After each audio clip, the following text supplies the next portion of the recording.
하나님의 말씀은 구약성경 시편 32편 1절 말씀입니다. 구약성경 824면입니다. 구약성경 824페이지 시편 32편 1절입니다.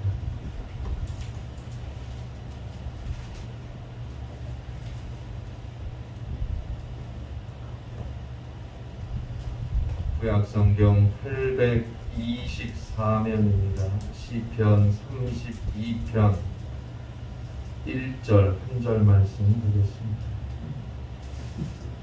오늘 성경은 한 절 말씀이니까 우리가 두 번 같이 읽겠습니다. 시편 32편 1절 말씀 한 절이니까 두 번에 걸쳐서 읽도록 하겠습니다. 시편 32편 1절입니다. 함께 읽습니다. 허물의 사함을 받고 자신의 죄가 가려진 자는 복이 있도다. 한 번 더 읽습니다. 허물의 사함을 받고 자신의 죄가 가려진 자는 복이 있도다. 아멘. 지금으로부터 한 달 정도 전에 경험했던 일입니다. 얼마 되지 않은 일인데 정확한 날짜는 생각이 안 납니다. 저희 딸이 일주일에 한 번씩 체육 활동을 하는 프로그램에 신청을 해서 5월 달부터 이제 7월까지 내포에 있는 센터를 다니는데 아마도 한 달 전쯤에 그 활동을 위해 센터를 방문했을 때 겪었던 일입니다. 주차장 공사를 하고 있어서 많이 혼잡했습니다. 차도 많았습니다. 그래도 빈 공간을 찾아서 주차를 해야 하니까 주차장에 들어갔는데 제 차 앞에 가던 한 승합차가 서는 거예요. 그래서 저도 섰어요. 그런데 조금 있다가 그 승합차가 후진을 하는 거예요. 거리가 있었으니까 조금 뒤로 차를 빼고 방향을 틀어서 가겠거니 했는데 계속 제 차 쪽으로 후진을 하더니 제 차를 들이받았어요. 놀랐어요. 제 아내도 우리 딸도 놀랐어요. 그런데 그 승합차가 앞으로 차를 빼더니 또다시 후진을 해서 제 차를 또 들이받았어요. 제가 빵 하고 클락션을 울렸어요. 그리고 차에서 내렸습니다. 저희 차를 두 번 들이받았던 승합차에서도 운전하셨던 분이 내렸습니다. 한 아주머니가 내리셨는데 제가 그 아주머니에게 했던 첫 마디가 아니 한 번만 받아야지 두 번이나 차를 받으면 어떡합니까? 생각해보면 한 번 받건 두 번 받건 차를 받은 게 중요한 건데 저도 모르게 그냥 두 번이나 차를 받으면 어떡합니까? 한 번만 받아야지 그렇게 얘기를 했어요. 아주머니는 당황하셔서 미안합니다 라는 말을 계속 하셨고 저는 바로 괜찮아요 됐습니다 가세요 라고 말했습니다. 그리고 나서 주차를 하고 이제 차를 보니까 번호판은 조금 찌그러졌는데 나머지 앞부분에서 눈에 띄게 상한 곳은 없더라고요. 물론 제 아내도 제 딸도 뒷자리에 타고 있었고 그 주차장에서 후진한 거니까 앞에 가던 차가 후진하다 부딪힌 거니까 조금 놀란 것 빼고는 다친 곳은 없었습니다. 저는 그날 일을 떠올리면서 하나님께 감사했습니다. 하나님께서 지켜주신 것을 감사했고 또 제가 타는 승용차는 내년이면 20년이 되는 차예요. 그러니 조금 흠집이 나도 별로 티도 안 나고 신경도 안 쓰여요. 오래된 차를 타서 너그러운 마음으로 사람을 대할 수 있게 해주셔서 감사합니다. 하나님께 기도했어요. 얼마 되지 않은 그런 차라면 조금의 흠만 나도 신경 쓰이고 너그러워질 수 없었을 텐데 다행히 오래된 차여서 얼마나 감사한가 그런 생각이 들더라고요. 그리고 마지막으로 미안해서 당황하는 그분에게 여러 말 하지 않고 됐습니다, 괜찮아요 라고 말할 수 있게 해주셔서 감사합니다. 하나님께 기도했습니다. 그분은 얼마나 놀랐겠습니까? 그분에게 계속 따지듯이 묻고 어떻게 해야 하냐고 그랬으면 얼마나 당황했겠어요. 그래도 제가 됐습니다, 괜찮습니다, 바로 그렇게 말할 수 있었다는 게 참 감사하더라고요. 그렇게 감사하고 나니까 그래도 어떻게 보면 사고라면 사고인데 그 일 후에 마음이 더 편안해졌어요. 그래도 내가 예수를 믿으니까 이 정도 여유는 있는 거. 하나님께, 주님께 감사했습니다. 여러분, 감사는 나를 위한 것입니다. 다른 사람을 위한 게 아닙니다. 나를 위한 겁니다. 기독교 작가요 심리학자인 돈 베이커가 쓴 감사요법이라는 책이 있어요. 이 책에서 인생의 모든 문제에 대한 치료제를 소개하는데요, 그 치료제가 감사입니다. 특별한 처방전 필요 없어요. 부작용도 없어요. 안전합니다. 그리고 무료인 치료법, 그것을 감사요법 땡큐 테라피라고 저자는 말하고 있습니다. 여러분, 감사하세요.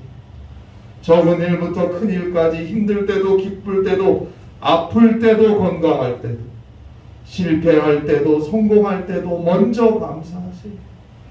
하나님께서 그를 치료하시고 하나님께서 그의 문제를 함께 하시며 해결해 주실 것입니다. 누군가는 그러실 거예요. 아이고, 그래도 뭐 감사할 일이 있어야 감사하는 거지, 감사할 일이 없는데도 감사한다고 하면 그건 거짓이고 위선이 아닌가 말할 수 있습니다. 그러나 조금만 겸손하게 자신을 돌아보며 생각해 보세요. 감사할 일은 많습니다. 영국이 낳은 성서주석학자였던 매튜 헨리 박사는 어느 날 돈 지갑을 소매치기를 당했는데 그 일에 대해 일기장에 이렇게 기록하고 있습니다. 나는 이 일 이전에 소매치기를 당한 적이 한 번도 없다는 것에 하나님께 감사합니다. 소매치기범은 내 지갑은 훔쳐갔지만 내 생명은 훔쳐가지 못했다. 그래서 하나님께 감사합니다. 설령 나에게 있는 모든 것을 다 털어갔더라도 그것은 그리 많은 것도 아니다. 또한 내가 약탈하지 않고 약탈당했기에 더욱 감사합니다. 내가 약탈하지 않고 약탈당했기에 더욱 감사합니다. 감사할 조건은 많아요.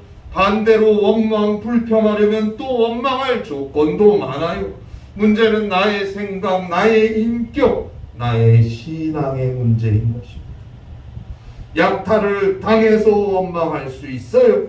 그러나 약탈하지 않고 약탈당한 것을 감사할 수도 있는 것입니다.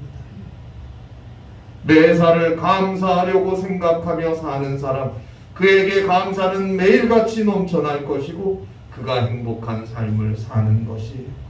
행복해서 감사하는 것보다 감사해서 행복한 삶을 사는 것이 훨씬 더 성경적이고 훨씬 더 신앙적인 인생이라는 것을 잊지 마세요. 위대한 복음주의 작가 C.S. 루이스의 유명한 말이 있죠. 하나님 앞에서는 행복한 거지가 되십시오. 하나님 앞에서는 행복한 거지가 되십시오. 우리는 죄로 인해 죽을 수밖에 없어요. 그 누구도 예수 그리스도의 십자가의 은혜 없이 구원받을 수 없어요. 그 점에서 비로소 모든 인간은 완전히 평등한 것입니다. 결국 우리는 죄인이고 죽어야 하는 인간이라는 걸 인정하고 삶을 바라보세요. 예수 그리스도를 믿고 구원받았다는 사실보다 더 큰 은혜는 없는 거 아닙니까? 죄로 인해 죽을 수밖에 없는 우리를 위해 하나님의 독생자 예수 그리스도께서 인간이 되어 이 땅에 오시고 우리를 위해 우리와 함께 사셨고 우리의 모든 죄악을 대신 다 짊어지시고 저 죄인의 십자가에서 피 흘려 죽으셨어요. 그리고 죽은 자 가운데서 다시 살아나셨습니다. 그 예수 그리스도의 십자가의 보혈로서 그 예수 그리스도의 구속의 은혜로 우리의 죄악은 용서함을 얻었고 예수 그리스도의 은혜로서 우리는 죽음을 지나서 영원한 생명을 얻었어요. 그리고 이 땅의 삶을 오늘 살아갑니다. 그렇다면 주님과 함께하는 것, 그것이 가장 기쁜 일 아닙니까? 반대로 주님과 함께하지 않으면 그것은 가장 불행한 인생이 아닙니까? 오직 하나님만 함께하시면 돼요. 오직 주만 바라보며 사는 거예요. 하나님 없이 나는 아무것도 할 수 없고 하나님이 없으면, 그리스도가 없으면 나는 아무것도 아니에요. 하나님 앞에 철저하게 가난한 자로, 철저하게 거지로 서 있습니다. 그러나 행복한 거지예요. 왜 행복합니까? 그분이 나를 지키시니까, 그분이 나를 생각해 주시니까, 그분이 나를 먹이시고, 그분이 나를 보호하시고, 그분이 나를 치료하시고, 그분이 나와 함께 하심을 믿으니까 매사를 감사하고 먼저 기도하며 믿음으로 사는 것입니다. 그래서 그리스도인의 감사는 조건이 없습니다. 데살로니가 전서 5장 18절이죠. 범사에 감사하라. 이것이 그리스도 예수 안에서 너희를 향하신 하나님의 뜻이니라. 범사에 감사하는 것이 우리 주 예수 그리스도 안에서 너희를 향하신 하나님의 뜻이다. 분명히 말하고 있습니다. 로마서 8장 28절 말씀에 보면 하나님을 사랑하는 자, 그의 뜻대로 부르심을 받은 자에게 모든 것이 합력하여 선을 이루느니라.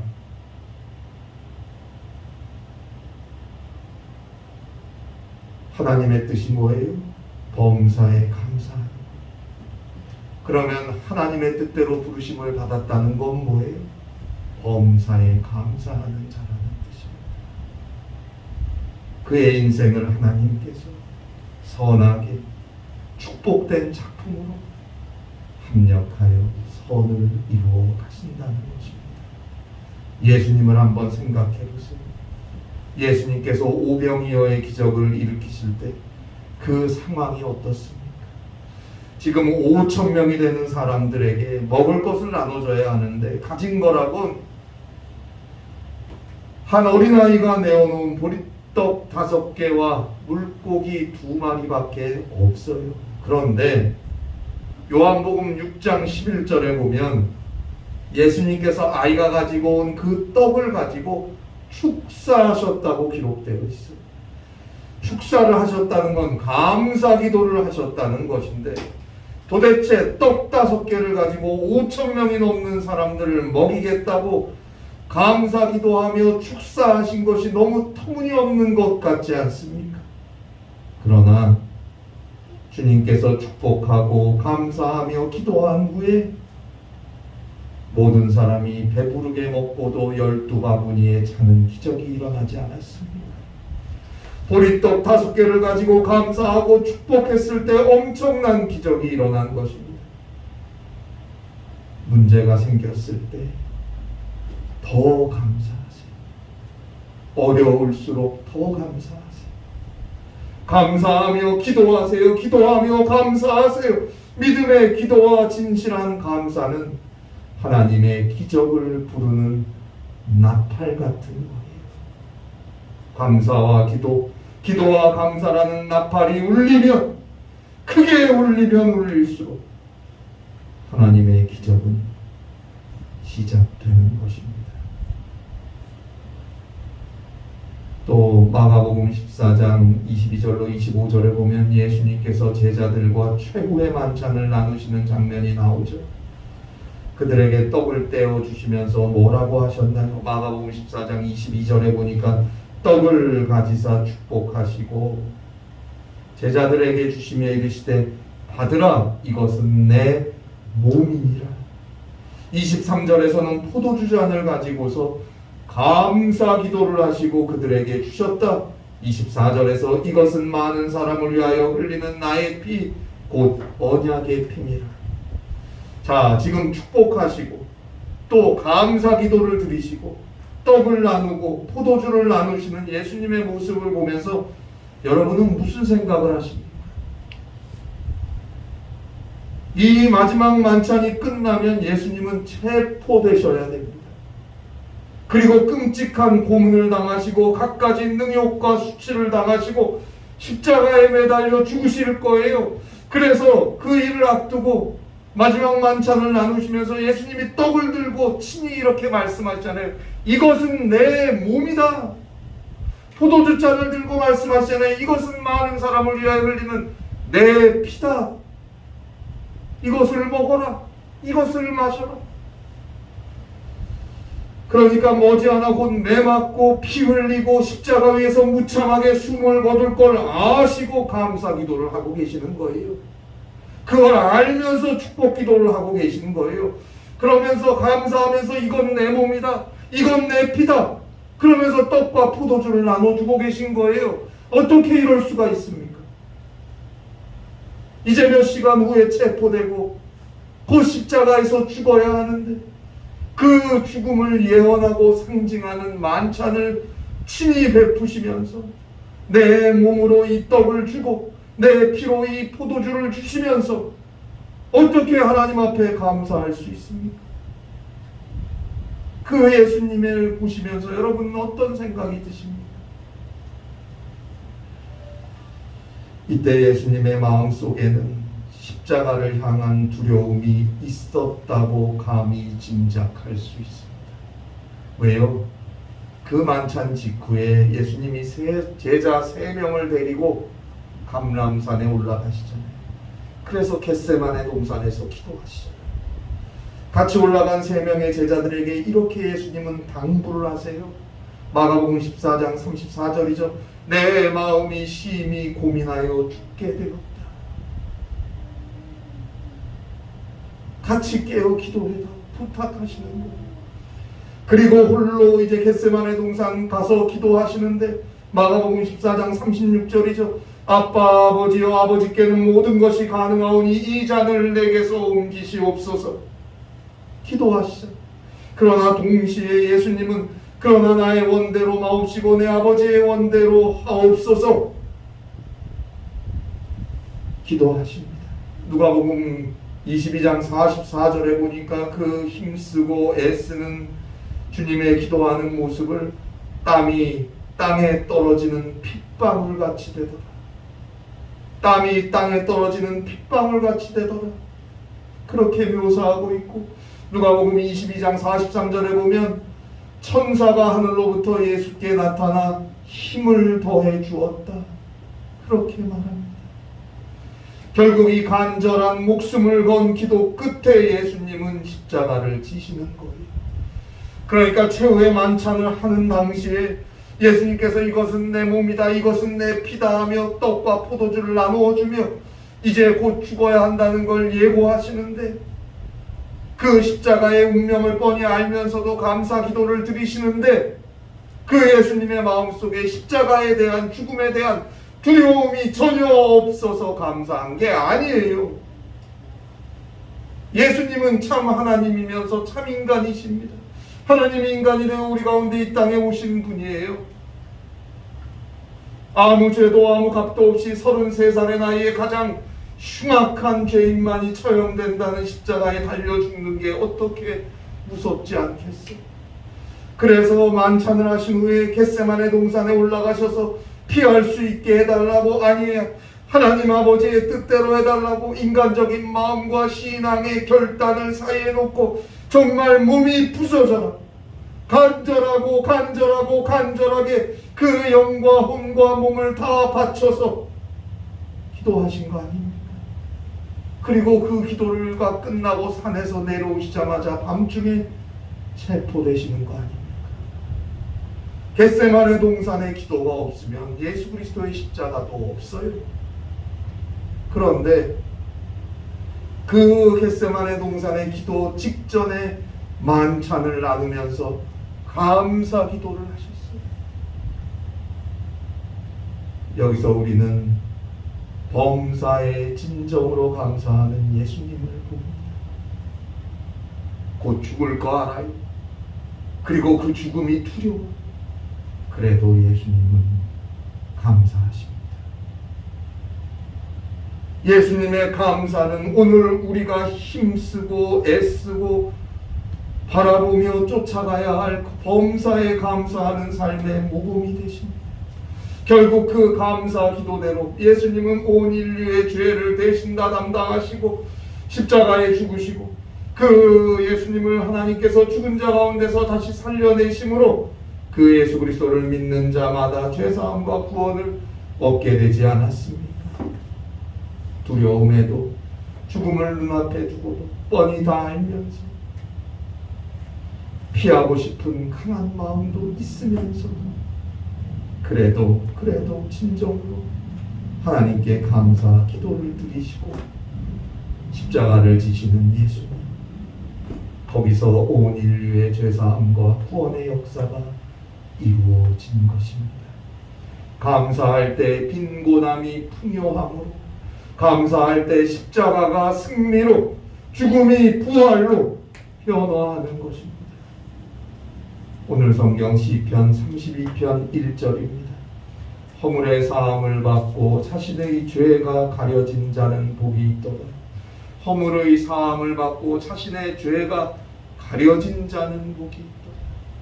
잘 보세요. 죄가 가려진 거예요.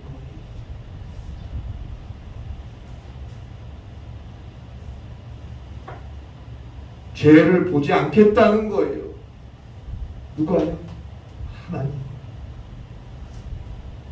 내가 정말 깨끗해서 내가 정말 잘나서가 아니고 하나님이 죄를 가려버렸어요.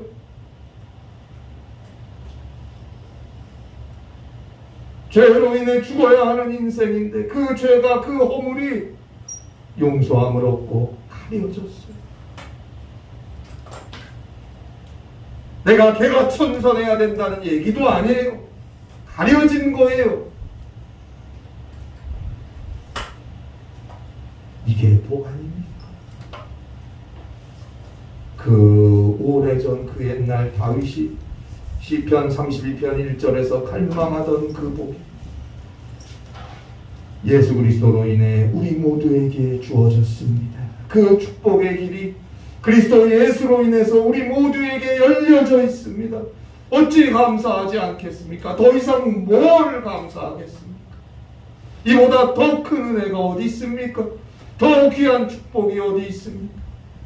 오직 그리스도 예수 안에서, 그리스도 예수를 믿음 안에서 이 축복을 받은 자로서 오늘도 감사하며 살아갈 것입니다. 1960년대에 미국에서 흑백 갈등이 아주 심했을 때 실제로 있었던 일이 기사로 난 것을 제가 우연히 읽은 적이 있습니다. 그 내용은 이렇습니다. 열차 안에서 백인과 흑인 사이에 싸움이 벌어졌어요. 백인이 칼을 던졌어요.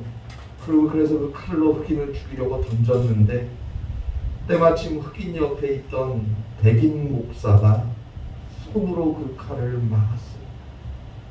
받았어요. 손으로 그 칼. 칼은 목사의 손바닥에 꽂혔어요. 그 자리 주변은 피가 쏟아지고 아주 흥건하게 되었어요. 싸움은 일단락되었고 처음 보는 옆자리에 앉았던 백인 목사의 희생으로 이 흑인은 생명을 보존할 수 있었어요. 너무 고마움을 느낀 흑인이 그 자리에서 예수님을 영접하고 일생 동안 그 목사의 곁을 지키며 그 목사를 도우며 성도로서 함께 하게 되었습니다. 그러나 세월이 오래 지나다 보니까 이제는 목사 곁을 떠나고도 싶고 또 신앙생활도 그만하고 싶을 때가 생겼어요. 그래서 원망도 하고 불평도 했는데 그럴 때마다 목사의 손을 보고 고개를 숙이고 용서를 빌었다고 합니다. 왜요? 그 손은 자신의 생명을 구원한 손이니까.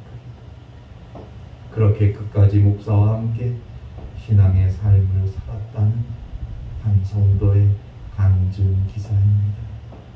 여러분, 삶에 불평거리가 생기고 내 마음에 원망이 싹 트거든 예수님을 보세요. 히브리 3장 1절이죠. 예수를 깊이 생각하라. 깊이 생각하라. 그 십자가에 못 박힌 손, 그 발을 좀 보세요. 그 옆구리에 창자국을 생각하세요. 그 머리에 쓴 피범벅이 되어 있을 가시관을 바라보세요. 그 피로 우리가 죄사함을 얻었고 그 피로 우리가 하나님으로부터 정죄함을 받지 않고 그래서 죽음을 이기고 저 영원한 천국의 삶을 살아갈 것을 안다면, 정말 안다면, 정말 믿는다면 하박국 3장 17절로 18절에 나오는 하박국 선지자의 고백처럼 그럼에도 불구하고 그리 아니하실지라도 고난 중에, 아픔 중에, 슬픔 중에, 질병 중에 그럼에도 불구하고 오직 감사할 것입니다. 왜요? 하나님으로 말미암아, 나의 구원의 하나님으로 말미암아, 나를 죄와 사망에서 구원하신 우리 주 예수 그리스도로 말미암아 하나님께 감사하며 살 것입니다. 주님께서 그의 인생을 반드시 더 큰 감사와 더 놀라운 축복으로 인도해 주시고 함께 해 주실 것입니다. 감사하세요. 범사에 감사하세요. 그에게 하나님의 은혜가 날마다 함께하는 것입니다. 기도하시겠습니다. 하나님 아버지, 우리를 죄와 사망에서 구원하시 허물의 사함을 받고 죄가 가리우지 그리스도 예수의 은혜, 하나님의 사랑 하나로 일평생 감사해도 모자랍니다. 그 크신 은혜와 축복을 받고 오늘을 사는 것을 잊지 않게 하시고 진심으로 주를 감사하며 하나님께 영광 돌리며 주와 함께 할 수 있는 주님의 귀한 딸들, 아들들 되게 해주셔서 더 큰 감사와 더 놀라운 하나님의 능력을 힘입어 오늘을 승리할 수 있게 하여 주시옵소서. 감사와 찬송이 넘치는 성도, 감사와 찬송이 넘치는 교회, 하나님의 축복 안에 거하는 성도와 교회로 서게 하여 주시옵소서. 예수님의 이름으로 기도하옵나이다. 아멘.